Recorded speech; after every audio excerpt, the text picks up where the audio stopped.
Are you paying more in taxes than you should? Well, today I'll be touching on some of the best tax deductions and credits for you in 2022.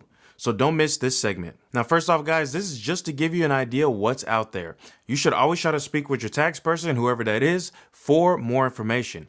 If you haven't heard your tax accountant or your tax preparer mention any of these deductions before, then you might possibly want to get a second opinion, okay? These are going to be some of the top deductions and credits that are available out there, and if you're not taking advantage of these guys, you are most certainly missing out. Now, I'll also be linking to an email list down below where we're going to be able to send you even more tax tips to help you lower your tax bill and possibly even boost your tax refund. So make sure you check that out.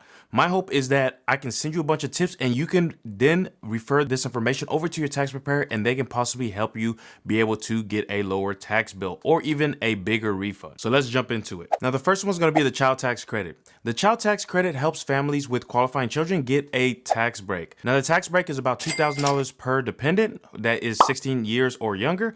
That is unless Congress acts to change it before the end of the year. Now, it was actually a little higher due to the pandemic, but it just reverted back to the original amount this year. Now, even though it is a tax credit of $2,000, it's only refundable up to $1,500 per child. So that's something that you want to keep in mind. Now, in terms of requirements, you want to be the person who's actually filing, and you have to provide at least half of the child's support in a calendar year. And also the child must have lived with you for at least half of the year. Now, the next one's going to be the American Opportunity Tax Credit. Now, this credit is for qualified educational expenses that are paid for an eligible student, okay? And this can only be for the first 4 years of higher education. So if you are on your 5th year, so you've been in school longer than 4 years, on that 5th year, you can no longer claim that credit. Now, qualified education expenses are pretty much any expense that is required for enrollment or attendance at an actual educational institution. Okay, you want to think of things like, tuition, activities, anything that's required for you to actually be admitted. Now, the maximum annual credit is $2,500 per eligible student,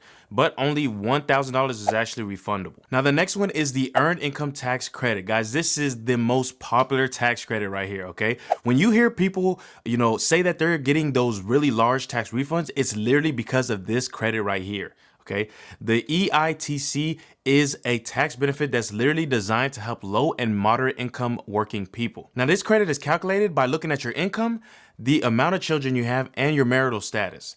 Now, in 2022, the tax year 2022, the EITC is going to range from $560 all the way up to $6,935. And guys, you actually don't even need a child to qualify.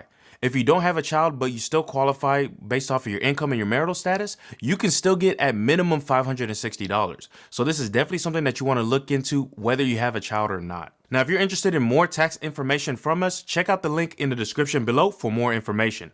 Other than that, guys, I appreciate y'all taking the time to watch. Until the next one, peace.